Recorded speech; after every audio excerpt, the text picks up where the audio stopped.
Magandang hapon po sa lahat. Narito po ako sa Barangay Takiko. Yan po ang pinakabukana ng Barangay Takiko. I love Takiko. Yan po.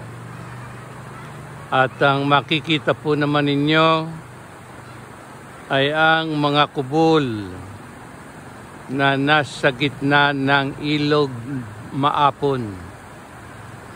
Ang ilog po na inyong nakikita ay ang ilog Maapon. Yan po ang mga kubol.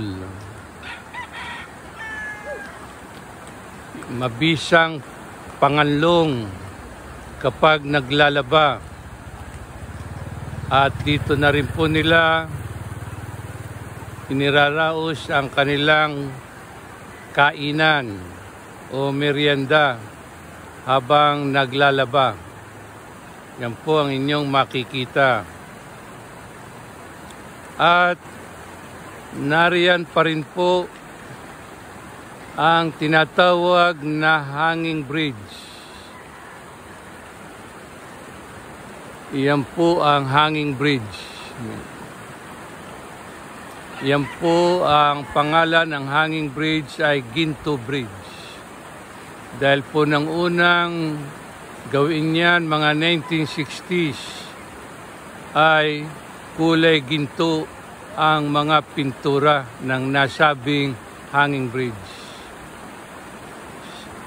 At atin din po namang kukunan ng anggulo ang kabila pa o karugtong ng ilog Maapon. At ang mga nakikita po ninyo ay mga kabahayan na narito sa kalapit ng Barangay Takiko.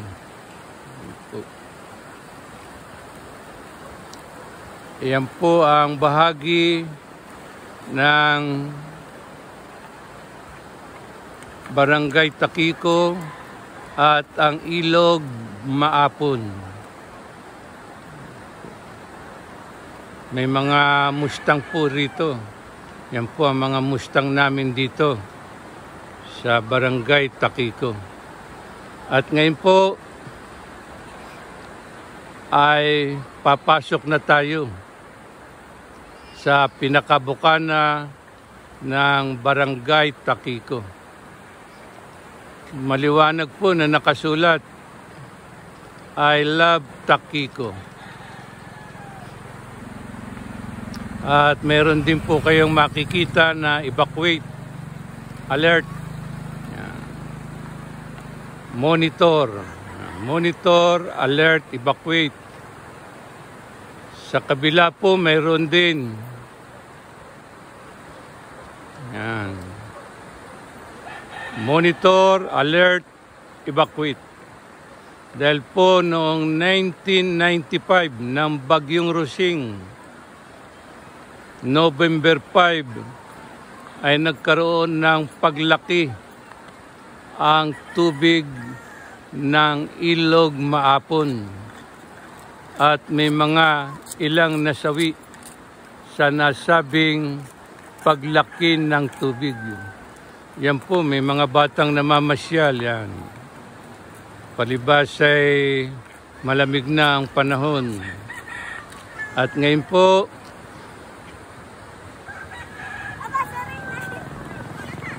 ay paakyat na tayo sa pinakabukana ng Barangay Takiko.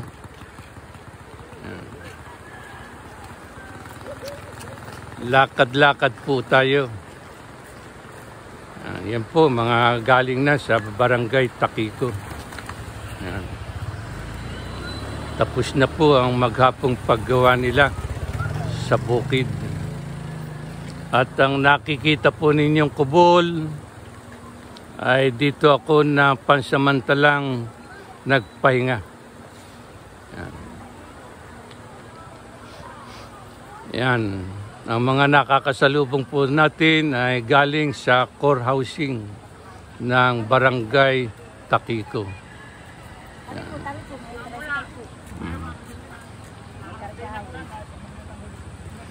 Yan, may aakit daw na tricycle.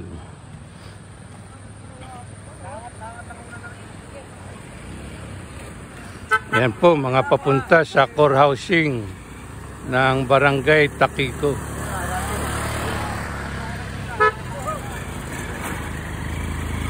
At ang makikita po ninyo sa aking kanan ay ang malawak, yan yung bahagi ng Ginto Bridge o Hanging Bridge.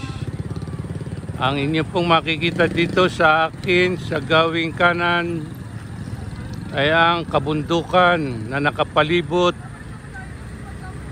o nakapaligid sa Barangay Takiko.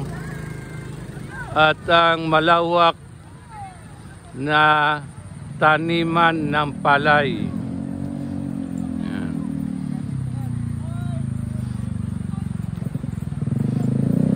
At sa akin po namang gawing kaliwa ay ang bahagi pa rin ng taniman ng palay ng Barangay Takiko. Yan po ang malawak na taniman ng palay. Ang taniman ng palay ng mga taga Barangay Takiko. Yan. Lakad-lakad pa rin po tayo para mabigyan natin ng magandang anggulo ang kagandahan ng Barangay Takiko. Yan pa rin po ang mga malawak na taniman ng palay. Unti-unti na pong sinisimulan na muli ang pagtatanim ng palay. At ang kabundukan na nakapaligid sa Barangay Takiko. Ang mga taniman ng palay at ang bundok na nakapaligid ang nagpapaganda sa Barangay Takiko. Ito pa rin po ang bahagi pa rin ng Barangay Takiko. Sa gawing kaliwa ko naman po ito. Naliligid po ng kabundukan. Medyo madilim na po kasi dapit hapon na.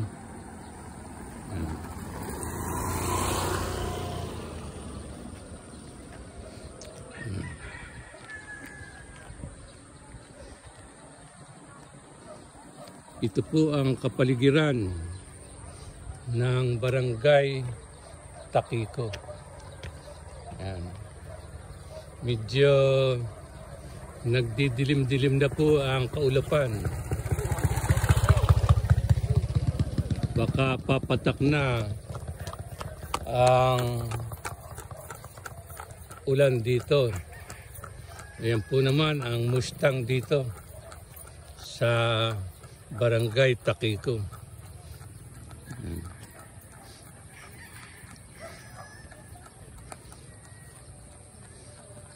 Ayan na po ang kabuuan ng Barangay Takiko. Yan. Naliligid ng kabundukan. Yan. Napakalunti ang papo ng kabundukan. Naliligid pa po. Yan. Kapag nagngangalit ang panahon dahil naliligid ng kabundukan, ay nagbibigay ng proteksyon sa mga naninirahan dito sa Barangay Takiko at sa bayan ng Sampaloc. Yan po. Isang barangay naliligid ng kabundukan. Yan po ang kabundukan ng Sierra Madre. Lakad-lakad po tayo. At ang nakikita po ninyo na linya ng kuryente ay yan po naghahatid ng ilaw dagitab sa core housing ng Barangay Takiko.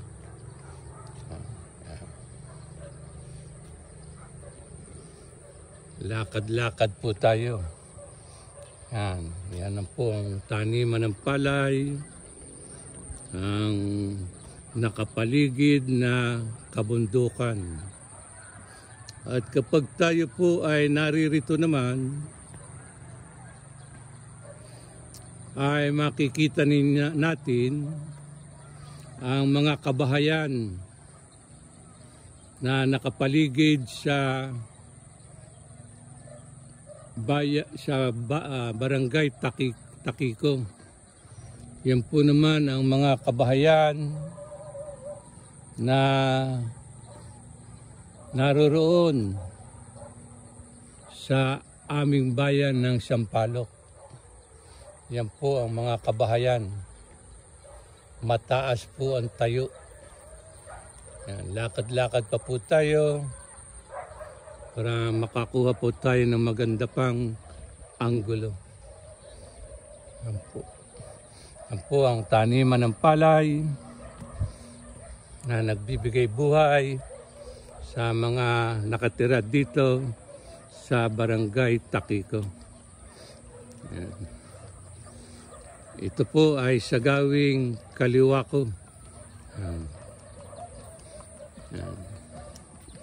Ito po naman sa gawi kong kanan. Yan po, may nanginginain na kabayo.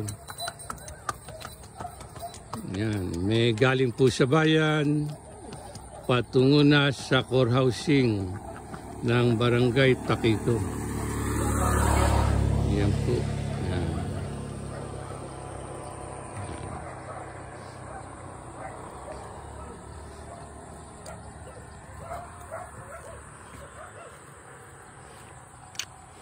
Yan po ang taniman ng palay. Ang atin po namang makakasalubong ay galing na sa Barangay Takiko. Pauwi na po sila patungo sa bayan. Yan po.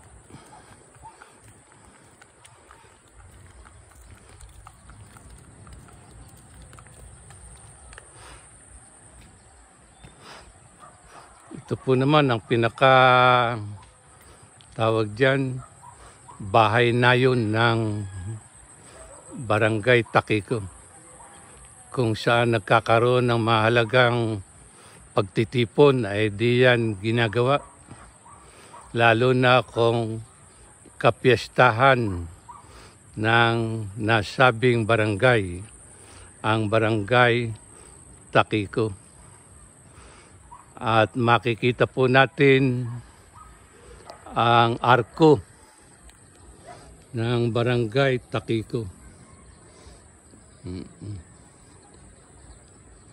Kahit po mainit ang panahon, kapag narito ka sa Barangay Takiko, sariwa ang hangin na malalanghap mo. Yan po, malinaw ang pagkakasulat ng kanilang arko. Ang nakalagay po, "Welcome to Barangay Takiko." Yan.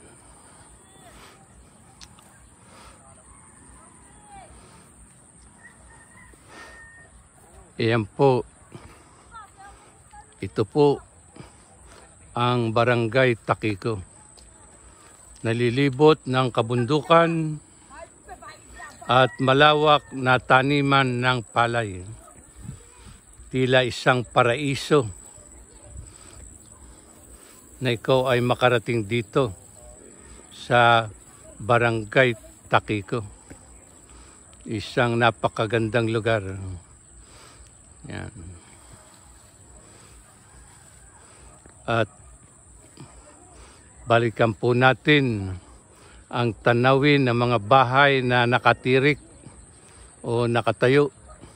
Yan po, medyo madilim na ang kaulapan. Nagbabadya ng isang pag-ulan sa panahon ng tag-araw. Yan po. Yan. Ang mga nakikita po ninyo na mga kabahayan ay ang mga bahay na nakatirik sa bayan ng Sampaloc. Yan po. Yan. Yan po ang mga bahay na nakatirik sa bayan ng Sampaloc. Yan. Kapag ikaw po ay nariyan sa bayan ng Sampaloc, makikita mo ang kagandahan ng Barangay Takiko. Yan. Yung pong nakikita ninyo na simboryo, yan po ay ang tore ng parokyal ng bayan ng Sampaloc. Yan po. Yan. At sana sa pagtalakay natin sa Barangay Takiko na tila isang paraiso ay nabigyan ko kayo ng kasiyahan sa magandang tanawin ng Barangay Takiko. Salamat po sa araw na ito. Isang mapagmahal sa kalikasan. Salamat po.